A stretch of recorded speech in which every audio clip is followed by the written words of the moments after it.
வணக்கம். இப்போ நம்ம எளிய அறிவியல் சோதனை செய்து பார்க்க போகிறோம். செயற்கு மாதிரி நண்பர் வந்திருக்காங்க, அவங்கள நம்ம சந்திப்போம். கப்பல் மேந்து பார்த்துருக்கீங்களா? பார்த்துருக்கேன். கப்பல், அந்த கப்பல் வந்து பிளாஸ்டிக்கில் செய்யப்பட்டிருக்குமா இல்லை இரும்பால் செய்யப்பட்டிருக்குமா? இரும்பால் செஞ்சிருக்கும்.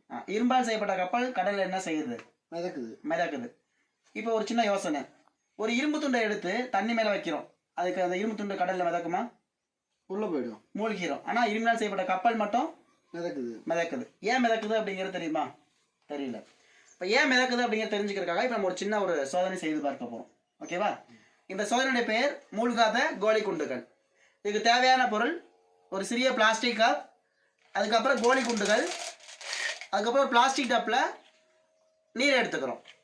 இப்போ நான் என்ன பண்ணுறேன் அப்படின்னா, இந்த கோழி குண்டை தண்ணி மேலே வைக்கிறேன். மிதக்குமா மூழ்குமா? மூழ்குதானே பார்த்துடலாமா? கோழி குண்டை என்ன ஆயிடுச்சு? மூழ்கிடுச்சு. மறுபடியும் ஒரு கோழி குண்டை வைக்கிறேன், இதுவும் என்ன பண்ணுது? மூழ்கிட்டே இருக்கும். இப்படி எல்லா கோழி குண்டு போட்டீங்கன்னா நம்ம தொடர்ச்சியாக மூழ்கிட்டே இருக்கும், மூழ்கிட்டே தான் இருக்கும். ஓகே, ஒரு பொருள் ஏன் திரவத்தில் மூழ்குது, ஏன் மிதக்குது அப்படிங்கிறது தெரியுமா உங்களுக்கு? அந்த பொருள் வெயிட்டாக இருக்கு, உள்ளே போயிடுது. வெயிட்டாக இருந்துச்சுன்னா உள்ளே போயிடுன்னு சொல்கிறோம். ஆனால் அதை விட வேற காரணம் என்ன அப்படின்னா, ஒரு பொருள் திரவத்தில் மூழ்கிறதுக்கும் மிதக்கிறதுக்கும் என்ன காரணம்? அந்த பொருளுடைய அடர்த்தி தான் காரணம். இப்போ கோழி குண்டு வந்து ஏன் வந்து தண்ணீரில் மூழ்குச்சு அப்படின்னா, கோழிக்குண்டோட அடர்த்தி நீரின் அடர்த்தியை விட அதிகமாக இருக்கு. அதனால கோழிக்குண்டு என்ன ஆச்சுன்னு கேட்டீங்கன்னா தண்ணீர்ல வந்து மூழ்கிருச்சு. புரியுதுங்களா இப்போ? ஓகே, இப்போ அடுத்து நான் என்ன செய்ய போறேன்னா, ஒரு பிளாஸ்டிக் கப் எடுத்துட்டேன். இதுல நான் கோழிக்குண்டை போடுறேன். 1 2 3 4 5 6 7 8. எத்தனை கோழிக்குண்டு போட்டிருக்கேன்? 8 கோழிக்குண்டு வச்சுட்டேன். இப்போ தண்ணி மேல வச்சா மிதக்குமா மூழ்குமா? மூழ்கிரும். ஏன்னா இப்போ ஒரு கோழி குண்டோட 8 கோழி குண்டு எடை எப்படி இருக்கும்? அதிகமா இருக்கும். நீங்க முன்னாடியே சொன்னீங்க எடை அதிகமா இருந்தா மூழ்கிரும்னு சொன்னீங்க. இப்போ நான் வைக்கிறேன், மூழ்குதால மிதக்குதான்னு பார்த்துடலாமா? என்ன செய்யுது? இப்போ மிதக்குது. ஓகே, இன்னும் கூட கோழி குண்டு போடலாம். நம்மள போட்டு பார்க்கலாமா? ஓகே, எத்தனை போட்டிருக்கோம்? 9 10 10 11 11 12 12 13 13. அப்பவும் மிதக்குது. 14 14 15 குண்டு போட்டுருக்கோம். இப்போ என்ன செய்யுது? மிதக்குது. இங்க வந்து மிதக்கிறத நம்ம பார்க்க முடியுது. இங்க வேற ஏதாவது மாற்றம் நடந்துச்சா? தண்ணி கொஞ்சம் மேல வந்த மாதிரி தெரியுது. தண்ணி கொஞ்சம் மேல வந்திருக்கு.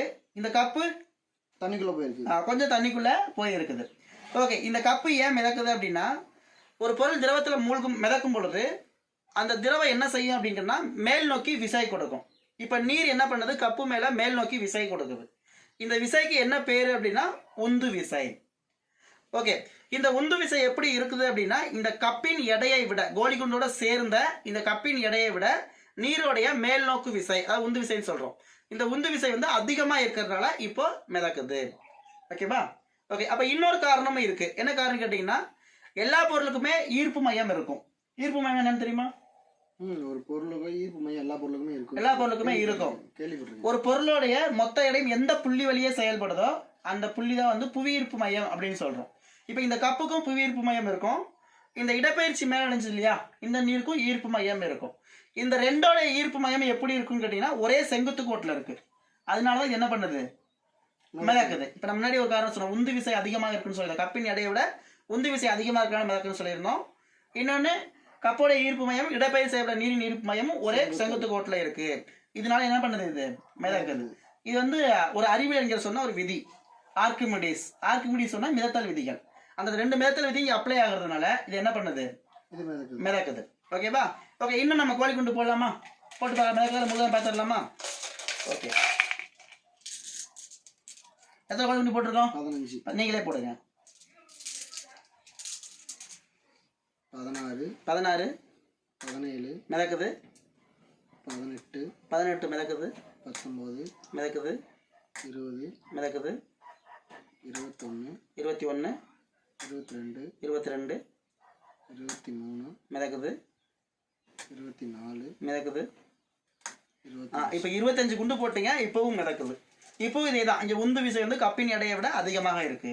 கப்போட ஈர்ப்பு மையமும் இடப்பெயர்ச்சி செய்யப்பட்ட திரவத்தோட ஈர்ப்பு மையமும், அதாவது நீரோட ஈர்ப்பு மையமும் ஒரே குத்துக்கோட்டில் இருக்கிறதால மிதக்குது. நீங்க கேட்கலாம், முதல்ல ஒரு கோழி குண்டு போடும்போது அடர்த்தி அதிகமாக தானே இருந்துச்சு, அடர்த்தி அதிகமாக இருந்தால் மூழ்கும் தானே சொன்னீங்க, அப்படின்னா இதோட அடர்த்தி இப்போ அதிகமாக தான் இருக்கு, ஏன் மிதக்குது அப்படிங்கிற உங்களுக்கு சந்தேகம் வரலாம். இப்போ ஒரு பொருளோட அடர்த்தி எப்படி கிடைக்கும் அப்படின்னா, ஒரு பொருளோட நிறைய அந்த பொருளுடைய பருமனால வகுத்துட்டோம் அப்படின்னா அந்த பொருளுடைய அடர்த்தி கிடைச்சிரும். இப்போ இந்த கப்பு இருக்கு அப்படின்னா இந்த கப்போட நிறைய இதோட பருமனால வகுத்துட்டீங்க அப்படின்னா இதோட அடர்த்தி கிடைச்சிரும். அப்படி பார்க்கும் பொழுது இந்த கப்போடைய அடர்த்தி இப்போ நீரை விட குறைவாக தான் இருக்கும். இப்போ இந்த இதோட நிறையை இதோடைய பருமனால வகுத்துட்டோம் அப்படின்னா கிடைக்கக்கூடிய அடர்த்தி நீரின் அடர்த்தி விட குறைவாக தான் இருக்கும். அதனால மிதக்குது. ரைட்டுங்களா? ஓகே. இப்போ எத்தனை கோழி குண்டு போட்டிருக்கோம்? 25. இப்போ 26 மிதக்குது, 27 மிதக்குது, 28 மிதக்குது, 29 இப்பவும் மிதக்குது. ஓகேங்களா? அடுத்து எத்தனை கோழி குண்டு வைக்க போறோம்? 30. இப்பவும் என்ன செய்யுது? மிதக்குது. அடுத்து எத்தனை கோழி குண்டு வைக்க போறோம்? 31 கோழி குண்டு வைக்க போறோம். இப்போ என்ன ஆயிடுச்சு? மூழ்கிடுச்சு. ஏன் மூழ்கி சொல்ல முடியுமா? இப்போ அதோட அடர்த்தி வந்து நீரோட உந்து விசை காட்டிலும் அதிகமாக இருந்திருக்கும். கப்போட எடையானது உந்து விசையை விட என்ன ஆயிடுச்சு? அதிகமாக இருக்கும். அதனால என்ன ஆயிடுச்சு? மூழ்கிடுச்சு. இப்போ நீரை விட அடர்த்தி அதிகமா இருக்குமா குறைவா இருக்குமா? அதிகமா இருக்கும்.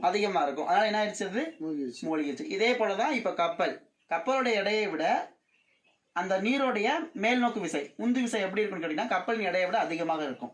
அதனால அது என்ன செய்யுதுன்னு கேட்டீங்கன்னா மிதக்குது.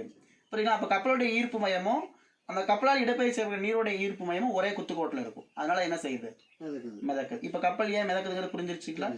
ஓகே. நன்றி, வணக்கம்.